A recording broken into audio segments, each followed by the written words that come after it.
Oke. Eh, Assalamualaikum warahmatullahi wabarakatuh. Sebelumnya perkenalkan, saya Farhan Nugraha Sasongko Putra, biasa dipanggil Farhan, mahasiswa semester 6 S1 Software Engineering Telkom University Surabaya. Pada kesempatan kali ini, izinkan saya memperkenalkan apa itu protokol jaringan Open Shortest Path First atau yang sering disingkat dengan OSPF. Pada kali pada video kali ini akan saya coba jelaskan menggunakan permisalan yang mudah dipahami ya, agar mudah diikuti dan bagi para penonton yang baru awam dengan materi ini bisa mudah mengikuti juga. Oke, OSPF ya. Pernahkah kalian membayangkan bagaimana sih internet atau jaringan yang besar di sebuah kantor ya, permisalan bisa tahu jalur terbaik untuk mengirimkan data dari satu komputer ke komputer lain? Nah, di balik layarnya itu ada berbagai macam peta atau aturan lalu lintas juga yang membantu perangkat jaringan yang ada seperti router contohnya untuk mengambil keputusan yang cerdas lah kasarannya. Hari ini kita akan membahas salah satu peta dan aturan lalu lintas yang sangat penting dan banyak digunakan, yaitu protokol routing OSPF. Nah, OSPF itu apa sih? Nah, OSPF sendiri adalah singkatan dari Open Shortest Path First. Jangan khawatir dengan namanya yang agak teknis ya. Intinya OSPF sendiri adalah sebuah bahasa atau protokol yang digunakan oleh router untuk saling berkomunikasi dan berbagi informasi tentang kondisi jaringan di sekitar mereka. Bayangkan saja setiap router itu seperti seorang pengintai yang mengamati jalanan di sekitarnya. Apakah jalanannya lancar, apakah macet, atau bahkan tertutup. Nah, informasi ini kemudian dibagikan ke pengintai-pengintai lain ya, ke router-router lain agar semua orang yang punya agar semua orang itu punya gambaran lengkap tentang kondisi lalu lintas tersebut. Nah, bagaimana sih cara para pengintai ini, para router ini berbagi informasi? Nah, eh, cara kerja OSPF sendiri itu kurang lebih dibagi menjadi 6 langkah kunci ya. Jadi untuk yang pertama itu kurang lebih berteman dengan tetangga. Nah, tetangga di sini dalam konteks kayak router di sekitarnya gitulah, terdekat. Nah, pertama setiap router akan mencari dan berkenalan dengan router-router tetangganya yang terhubung langsung. Mereka membentuk suatu hubungan yang disebut adjacency. Ini seperti membangun tim kecil di setiap persimpangan jalan gitulah. Kemudian adanya berbagi informasi tentang peta jalan tersebut. Nah, setelah berteman nih, berkenalan dengan router sekitarnya, setiap router nanti akan membuat semacam peta jalan yang sederhananya tentang itu apa ya?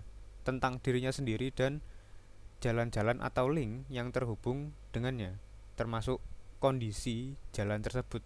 Semisal seberapa cepat jalannya atau seberapa sibuk, seberapa padat link tersebut. Nah, informasi peta jalan ini disebut dengan link state advertisement atau LSA. Nah, kemudian yang ketiga adalah menyebarkan peta ke semua orang.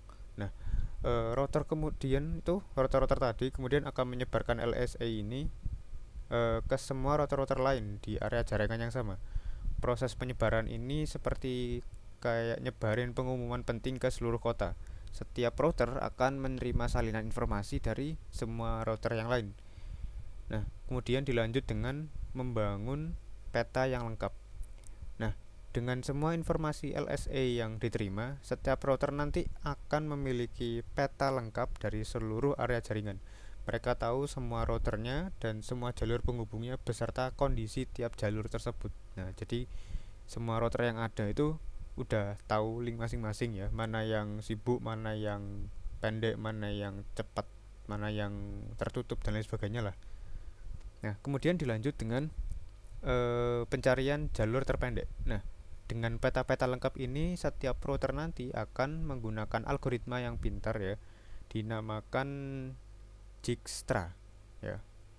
Tulisannya Dijkstra sih, cuman kalau baca sebenarnya Dijkstra. Nah, untuk menghitung jalur terpendek dari setiap tujuan di jaringan. Algoritma ini seperti mencari router tercepat di peta digital. Nah, routernya nanti akan memilih jalur dengan biaya terkecil, ya. Di mana biaya ini kayak kasarannya kayak kecepatan link atau faktor lainnya. Ya, jadi kasarannya mencari jalur terpendek juga lah. Nah, kemudian dibuatkan tabel rute. Nah, hasil perhitungan jalur terpendek ini akan disimpan dalam tabel routing router, ya. Dan tabel inilah yang menjadi panduan bagi router untuk meneruskan paket data ke tujuannya benar melalui jalur terbaik yang udah ditemukan tadi. Nah, dari tahapan-tahapan ini, kenapa sih kok OSPF itu begitu populer? Kenapa sih sering dipakai ya? Ada beberapa keuntungan ya, kurang lebih. Seingat saya di sini ada 4 ya secara garis besar. Yang pertama itu cerdas dan efisien. Di sini OSPF ini hanya mengirimkan informasi perubahan saja, bukan seluruh tabel routing secara berkala seperti protokol lain yang lebih sederhana. Ini membuat penggunaan bandwidth pada protokol ini itu lebih efisien. Kedua, cepat beradaptasi. Jika ada perubahan di jaringan seperti ada suatu link yang putus atau tiba-tiba ada link yang sibuk tadi ya, atau ada router baru ditambahkan, OSPF sendiri akan dengan cepat menyebarkan informasi ini dan menghitung ulang jalur terbaik. Ini membuat jaringan lebih stabil dan responsif. Nah, ketiga, skalabilitas. Jadi OSPF sendiri dirancang untuk bekerja dengan baik di jaringan yang besar dan kompleks. Nah, ini cocok buat kayak kantor-kantor gede ya, yang butuh banyak banget jaringan gitu. Kemudian keempat, ada standar terbuka. Nah, karena ada open di namanya ya, OSPF, O-nya kan open. Nah, OSPF sendiri adalah standar terbuka yang didukung oleh berbagai vendor perangkat jaringan. Jadi kita nggak terlalu terpaku lah pada satu merek aja lah kasarannya. Nah, jadi ya kurang lebih secara garis besar ya, bayangkan saja OSPF ini sebagai sistem navigasi yang canggih untuk jaringan komputer. Setiap router menjadi pengintai bagi berbagai yang berbagi informasi kondisi jalan, dan dengan peta lengkap di tangan mereka bisa menemukan jalur tercepat dan paling efisien untuk mengirimkan data yang kita inginkan. Dengan kemampuan yang cerdas, cepat beradaptasi dan skalabil yang cukup mumpuni ya, OSPF sendiri menjadi tulang punggung banyak jaringan besar di seluruh Indonesia. Termasuk mungkin jaringan yang kalian gunakan sehari-hari maupun kebutuhan sekolah atau kebutuhan kerja dan lain sebagainya ya. Semoga penjelasan ini bisa memberikan gambarannya lebih jelas ya tentang bagaimana protokol routing USPF bekerja. Terima kasih atas kesempatan waktu serta momen ini. Terima kasih. Wassalamualaikum warahmatullahi wabarakatuh. See you on the next video. Bye.